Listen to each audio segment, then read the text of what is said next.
Who hasn't heard of Harry Potter? It's up there with some of the highest grossing media franchises in the world. If you grew up in the United States sometime in the last couple of decades, there's a good chance you remember seeing these book covers in your classroom or library. Just one look at these covers evokes so much nostalgia for millions of children. But just who was the artist behind these illustrations that caught our eyes as kids and enticed us to pick up our first novel? Well, today I will be taking you on the journey of that very illustrator, Mary Grandpre, and we'll learn just how she helped shape the wizarding world into what it is today. This is Culture Creators, where we take a look into the lives of the artists and creators who have helped shape our culture into what it is today. I'm your host Alex, and before I get started, I just want to quickly mention that this is about the artist, not the author, but the author will have to come into play here as well. Also, this is for educational purposes only, and without further ado, let's get cultured. Mary Grandpre has illustrated over 20 children's books, but is best known as the American illustrator for the Harry Potter series. Now, as much as I would like to cover the UK artists as well, I think I will leave that for another video in the future. I think Grandpre deserves her own video because she actually illustrated all of the 7 books by herself, whereas in the UK they had several artists work on the series. The youngest of 4, Mary Grandpre was born on February 13th, 1954 in Aberdeen, South Dakota, but moved to Minnesota Bloomington when she was still an infant. Her father was a carpenter and her mother was a cashier. They instilled a strong work ethic in her from a young age. She began drawing at just 5 years old, starting off reproducing Walt Disney's Mickey and Minnie Mouse. Her parents, being very supportive of the young Grandpre, let her set up an art studio in the basement of their home, right across from her father's workshop. Her father even had a bit of an artistic side himself, and the two would sometimes draw together, and Mary would even help him paint rocking horses as well. Mary's father would construct her a little easel, where she would eventually begin imitating Spanish surrealist Salvador Dali by the age of 10. And after that, she moved on to copying black and white photos from the encyclopedia. Needless to say, she experimented a lot in her early days as an artist, from drawing to painting, never really settling into one or the other. Mary was brought up in a very strict Catholic family. As a child, she attended Assumption Catholic School, where the nuns would try to make her right-handed. Sorry, I need to interject here very quickly. So, in my research, I found that Mary's brother went to Assumption Catholic School. And since they're about the same age, I'm going to assume they went there together. The picture I'm showing you now is just Assumption School. It's missing the Catholic part. There is an Assumption Catholic School in Minnesota, but it's like 3 hours away from where they live. So long story short, I'm not 100% sure that this is where they attended. It's just my best guess. She would attend mass daily. Yeah, daily. And it was here where she was influenced by the stained glass windows of the church. She would sit in church every day and stare at the windows and try to get into them to distract her from her chronic stomach pains she experienced as a kid. There was a kind of luminous quality about them, a glow that sometimes comes out in my artwork, whether I mean it to or not. We'll explore what Grandpre means by this later. By the time Mary attended Lincoln High School in Bloomington, she was known as the artist by her peers and would help paint the school murals. Now, I have a bit of a confession to make. I did hours of research on Grandpre and her life story, and I came across a ton of conflicting information and inconsistencies between the time of high school to the start of her professional career. None of the information I'm about to present is made up. I read it somewhere, but I've had to piece a lot of it together, so sorry if the information is vague, but I tried my best. And while some of the information may be out of order, it is at the very least factual, at least as far as I know, but this is the best we're gonna get without actually speaking to Grandpre herself. So sometime after high school, Grandpre married a man named Kevin Whaley from Minnesota. She would go on to attend Pomona College in California and receive a Bachelor of Fine Arts. Kevin, on the other hand, continued working with his father's company, Don Whaley Well Drilling. After some time though, he left to Columbus, Ohio to study at the Columbus College of Art and Design.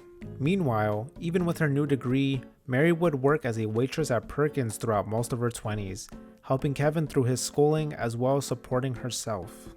This would seem to pay off as Kevin would eventually return to St. Paul, Minnesota as a graphic designer and started an advertising agency called Grandpre and Whaley with his wife, Mary Grandpre. Now, I'm not sure how much of a role Mary played in their business, but here are a few logos we can look at.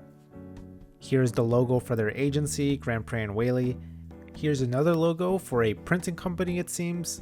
The company's name is Chargo, and it looks like there is some halftone effect here at the end of the C, which is really genius considering the printing aspect.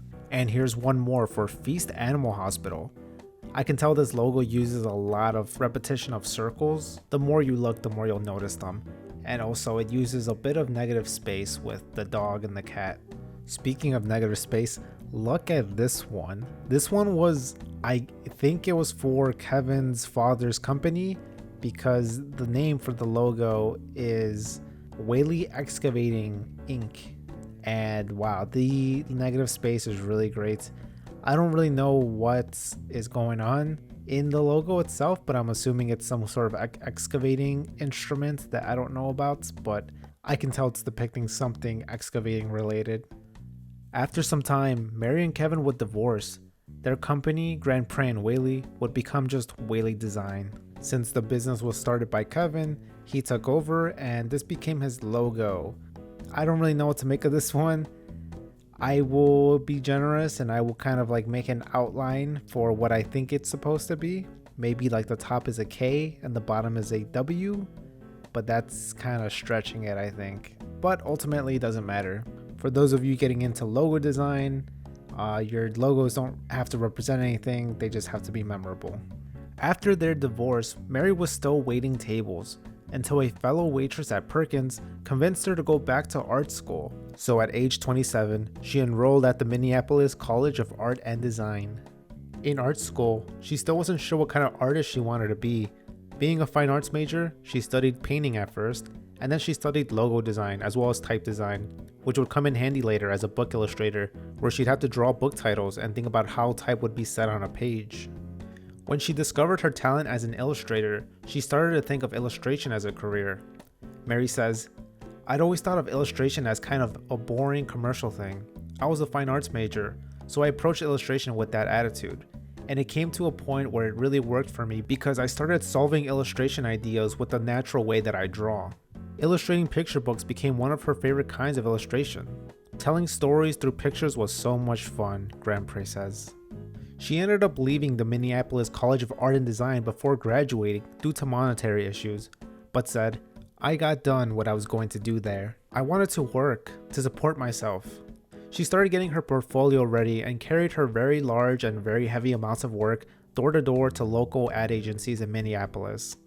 Having initially feared illustration as a boring corporate thing, Mary said, "I think my first job was a pastel to illustrate a frozen smoked sausage box to show the ice melting off. Just what I had originally feared illustration was all about." Quickly, Mary started getting editorial assignments for area magazines and medical publications, and one by one she started building her client list. She started to build a strong professional portfolio while also developing a unique style by working with pastels and combining softly blended colors with geometric forms, a dash of mystery, surrealism, and glowing richness. Stemming from the beautiful and glowing illustrations from the stained glass window she stared at as a child, her style came together into what she now calls soft geometry. Her work is created completely by hand without the use of a computer, and she is inspired by some of her favorite artists, Marc Chagall, Charles Sheeler, and Henry Moore. She has also been influenced by the genius lighting of Edward Hopper's paintings. Side note, my college professor was also obsessed with Hopper. Mary's new work was attracting corporate advertising and editorial clients, but she soon realized that she loved illustrating children's books more than advertising. She sent out a lot of samples and letters to New York publishers, but unfortunately received a lot of rejections. Mary said it was disheartening. But in 1993, she illustrated her first children's book, Chin Yu Min and the Ginger Cat by Jennifer Armstrong. By 1997, Mary was an established storybook illustrator with several titles to her name. It was at this time when the creative director, David Saylor from Scholastic, saw Mary's work and would reach out to ask her to illustrate a children's book about a boy named Harry Potter with magical powers. It's traditional for publishers to match an artist with a book, and Mary was a freelancer at this time, taking projects as they came to her. Harry Potter was just another assignment at this time, an assignment she initially turned down due to her being busy with other projects. However, David really wanted Mary on board, so he sent over the manuscript to see if she would reconsider. She loved the story and characters and agreed to work on the project. When she took on the assignment, however, the Harry Potter series was only going to be a trilogy, and we all know how that turned out. Over in the UK, the Bloomsbury release of the first Harry Potter book had a head start, releasing in 1997 while Grandpre had just been contacted by Scholastic. As I touched on briefly at the beginning of the video, the Bloomsbury release had a different cover, being for a different audience and from a different publisher. But Mary didn't let that influence her. In an interview I listened to, it seemed like she knew about the UK covers but ignored them, as she let JK's writing guide her drawings instead. Mary would be one of the few people who would read the book before it was released to the general public. As she read, she would highlight a few descriptions that she felt would do well as an illustration. She would then create several sketches based on those ideas. Grandpre made sure her illustrations didn't spoil the book, but that they gave you hints and made you excited to find out what the next chapter would be about. Mary says, "When I illustrate a cover or a book, I draw upon what the author tells me. That's how I see my responsibility as an illustrator." J.K. Rowling is very descriptive in her writing. She gives an illustrator a lot to work with. Each story is packed full of rich visual descriptions of the atmosphere, the mood, the setting, and all the different creatures and people. She makes it easy for me. The images just develop as I sketch and retrace until it feels right and matches her vision. When Mary was first drawing Harry, she actually modeled him after herself by taking her sketchbook into the bathroom and using the mirror to do self-portraits. I used myself and adapted some of my features to maybe what a boy of that age would look like. It was basically just a starting point for me to create the look of Harry. She would also continue updating Harry's appearance in each book to reflect him aging. After creating a few sketches that she felt proud of, she would fax over about 3 of her favorites, which would reach the editors, who would then narrow down the concepts, which then, author J.K. Rowling would approve which sketch would eventually become the finished illustration. When it came to designing the chapter illustrations, however, Grandpre's first instinct was usually right. Apparently, all chapter sketches were approved and used, according to creative director David Saylor. But of course, the covers were a different story. Here is one cover that was not used of the 3-headed dog Fluffy, which they loved but was ultimately rejected since Harry should have been the one on the cover instead. This entire process of sending manuscripts and completed artwork was very hush-hush. Since the internet wasn't really a thing back then, FedEx was delivering these manuscripts and completed art. Mary would even have to lock her manuscripts in safes and sign confidentiality agreements to keep the story from leaking. While creating the artwork for the books, Mary did not collaborate with Rowling whatsoever. The two never spoke during the whole art making process. Rowling would communicate through David Saylor, and while she would occasionally provide guidance, she seldom asked for any changes. David Saylor would go on to say that this type of arrangement is common in the children's book publishing world, even for a franchise that would become as massive as Harry Potter. So the way that it works is that the creative director, in this case David Saylor, and the editor, in this case Arthur A. Levine, would manage the flow of all work. Along with designing the iconic Scholastic covers, there is one other thing that Mary contributed to the Harry Potter universe that arguably overshadows everything else. Grandpre was originally hired to do the cover art and the chapter illustrations. What she wasn't hired to do was the logo. But being a fan of typography, she asked David Saylor if she could take a crack at lettering Harry's name in the space she allocated for the title. Almost on a whim, without much thought put into it, she drew the Harry Potter logo in a single sketch. She had no idea that what she just designed would become one of the most recognizable and iconic logos for one of the world's best-selling franchises. When Saylor saw those electric letters, he knew it was perfect. "They pretty much just went with it," Grandpre said, "and that was it. We weren't even thinking of it as a logo at the time, but now it's one of the few I can think of that was so successful on a book, the movies used it too. It's extremely rare for a movie company to pick up book typography and use it on their movie. It's been imitated in other languages. I mean, they'll take letter forms in Cyrillic and add lightning bolts to it." The placement of the lightning bolt was also just a stroke of luck. According to Grandpre, the lightning bolt just worked on that P, right there in the middle. I don't even remember thinking about trying it anywhere else. In my opinion, this is just that extra touch that really made the American covers that much more special. especially when you compare them to the UK covers that just used a standard serif font. Once Mary had finished her work on the first book and sent it over to Sailor and Levine, they presented it to Rowling, and she was so in awe that she wanted to touch it, Sailor said. But there was a problem.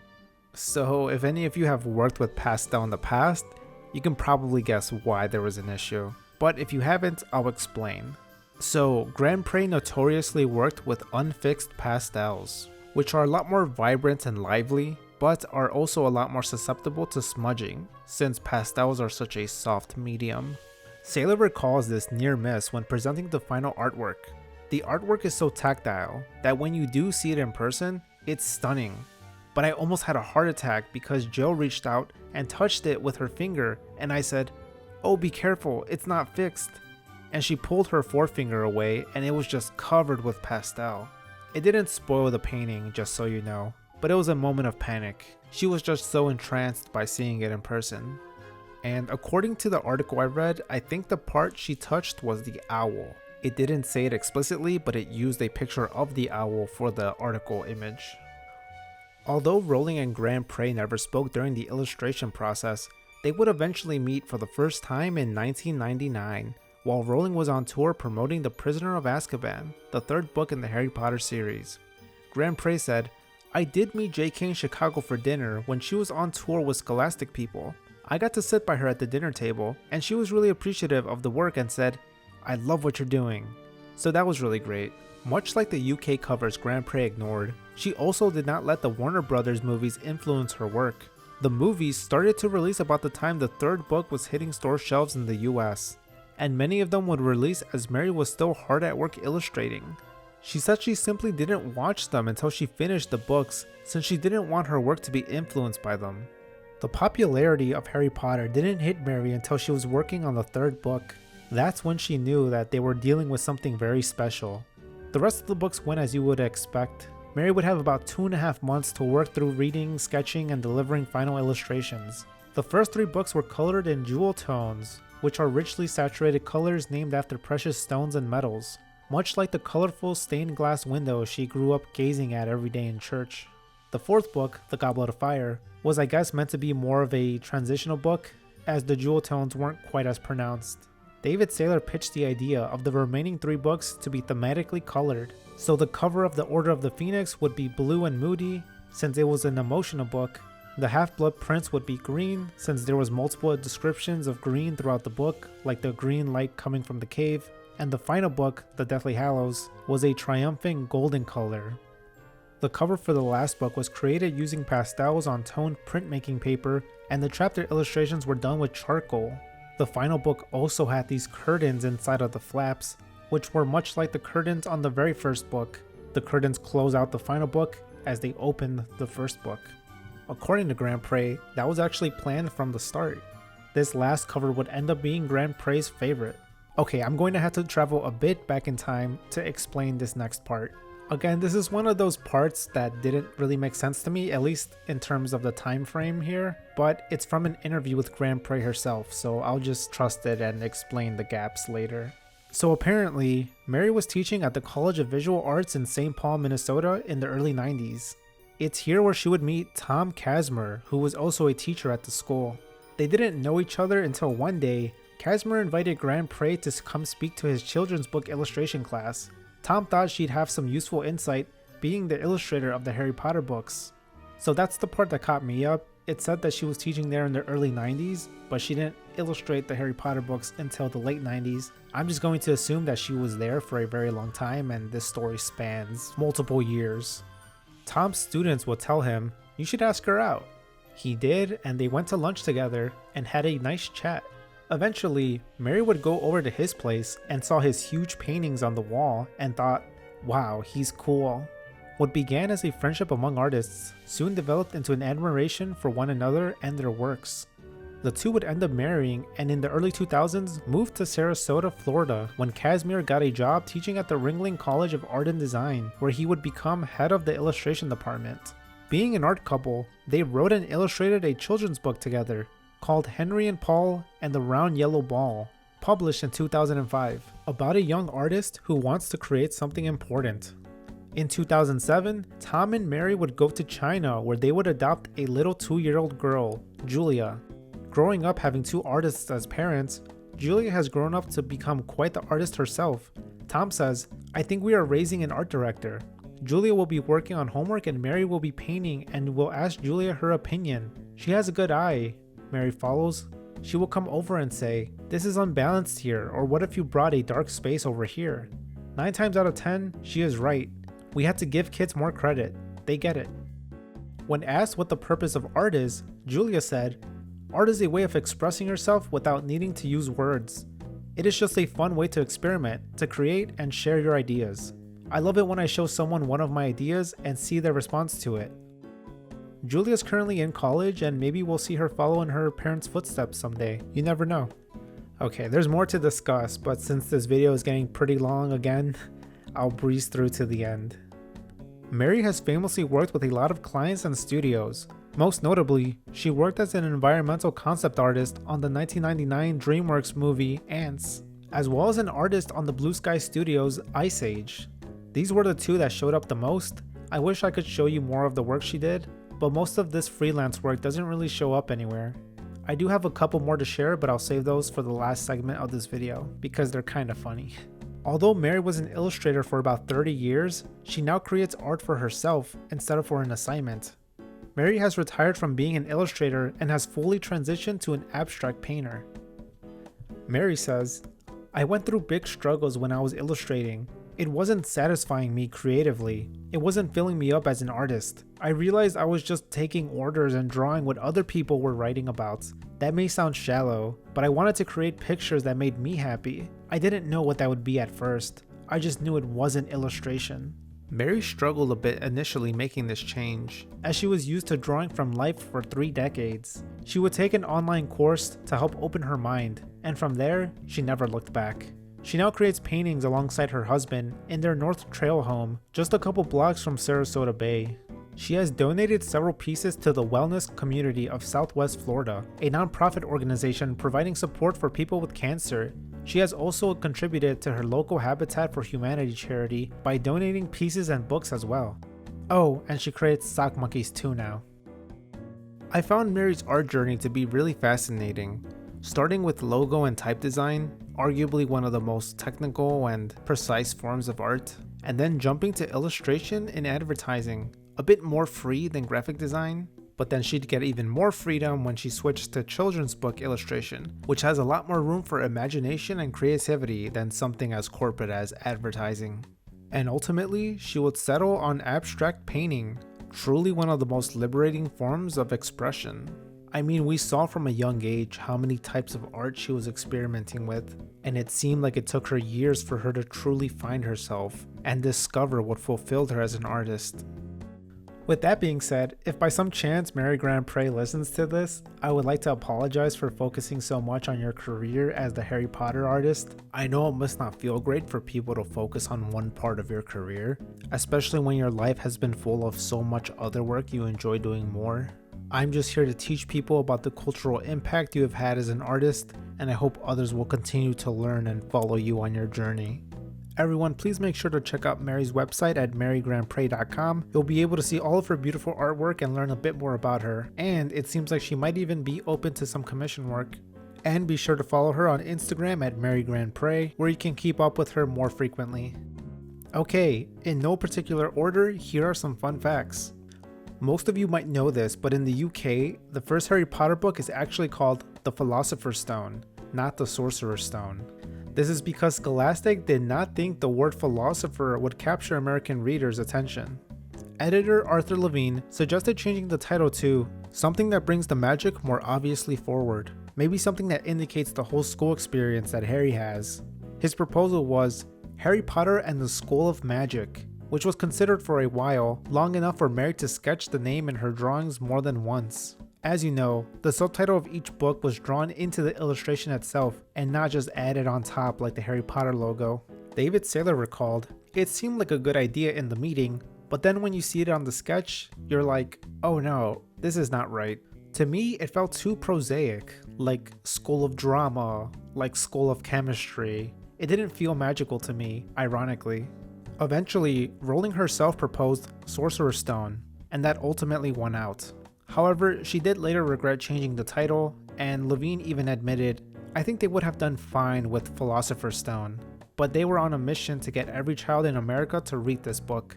In the end, I feel like history proves that was not a bad decision. Our next fact is small but something you may have never noticed depending on how much you examine the first cover. These little purplish wisps behind Harry are not clouds, as most people seem to think at first glance. They're actually other Quidditch players. Mary says that tends to flabbergast people when you point it out. Alright, so how much money did Grandpre make from the Harry Potter book covers? Enough to make her rich? She says no. Although she does live comfortably, she says, "Still no royalties, just a flat fee. It's a nice pay, but I'm not a rich woman." However, the payment Grandpre received for books 4 through 7 was adjusted from what she was paid for the first 3 books. Remember I said that the Harry Potter series was meant to be a trilogy at first? She most likely signed a contract to do the first 3 books, but then was paid accordingly when the series took off and it became more than a trilogy. Grandpre says, "I had signed agreements that weren't in balance with what was going to happen." Mary has even gone on to say that she hasn't earned enough money to even put Julia, her daughter, through college. Now, this information was from an old article, but I can't imagine anything has changed. As far as royalties from Harry Potter are concerned, if the copyright to her illustrations were given away at a flat fee, then I don't think she's magically seen any more money from the work she did on the series. Okay, here's one fact not about Harry Potter. In 2015, Mary received the Caldecott Honor, which is the most prestigious award a children's book illustrator can get. She received this award for illustrating The Noisy Paint Box, The Colors and Sounds of Kandinsky's Abstract Art by Barb Rosenstock. The Randolph Caldecott Medal annually recognizes the preceding year's most distinguished American picture book for children. Mary and Barb would become friends and work on a couple more art-related books together, like Vincent Can't Sleep, Mornings with Monet, and Through the Window, Views of Marc Chagall's Life and Art. Chagall being one of Mary's inspirations as an illustrator. It really seemed like Mary enjoyed working with Barb on these books about artists, since her true passion is fine art. Also, I think Mary's final book was Mornings with Monet. Okay, here's a 2-for-1 special. In 1999, Grandpre illustrated the front of Time magazine. Here is one sketch of that illustration, where on the back is a note by Mary herself stating, "This concept sketch was one of 3 done for concepts for the Time magazine cover. It was not chosen for the cover. It shows Harry surrounded by various characters and props. Ron and Hermione on the left, Peeves below, a flying key, the snitch, Dumbledore appearing in a pillar, and the Quidditch players above. The design allows for the Time masthead on top. The written note, bright green eyes, refers to my own reminder to make Harry Potter's eyes green, after having made the mistake of making them blue on the Nickelodeon cover a few months earlier." And here is that Nickelodeon cover she was referring to. So, Mary actually found out about this mistake when she showed it on a slideshow to some kids at a school, and they gasped and pointed out the mistake in the eye color. Grandpre said she most likely made this error because up to this point, she hadn't really drawn Harry close up in this way. When Grandpre was asked if she would change anything about the covers, she said she wished she would have made the earlier books look more realistic, just how the later books became. Personally, I think they're perfect. The way they progressively get more realistic as the books also get more serious just feels so intentional. Starting off wondrous and childish and evolving into dark and brooding, I think Mary realizes this as well. Dobby is Mary's favorite character because he is loyal and reminds her of her chihuahua, and Hagrid and Harry are her favorite characters to draw. Remember how Mary had to drop out of Minneapolis College of Art and Design? Well, in 2005, she finally became a graduate, I guess. Here's what Mary said in a 2007 interview. "My college contacted me 2 years ago, and I was able to earn the remaining credits by delivering some lectures there. I never really needed the diploma, and it's almost humorous after so many years, but it's also satisfying. Getting it was great." Unfortunately, Scholastic has axed Grandpre's work in favor of new covers. Now, this is something I never knew, but for the 15th anniversary editions, they had new artwork illustrated by artist Kazu Kabushi. Awesome name. Sorry if I mispronounced it.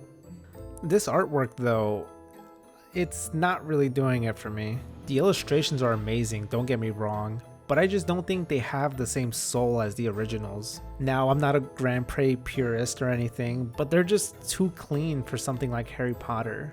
It just feels a lot more like fan arts, and since they're digital drawings, that just kind of betrays the magical, witchcraft, Victorian feeling of the Harry Potter universe.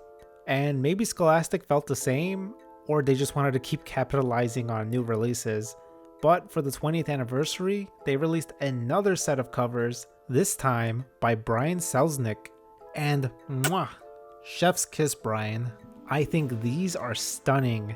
The high contrasting charcoal, the emotions they evoke, and all books displayed together into one large image. Just a really nice job. He really understood the books and how to portray the series as a whole. It's kinda a shame they're not in color, but it works. Also, something tells me that Brian's covers are digital drawings as well, from this trailer of the release where you can see layers and layer movement.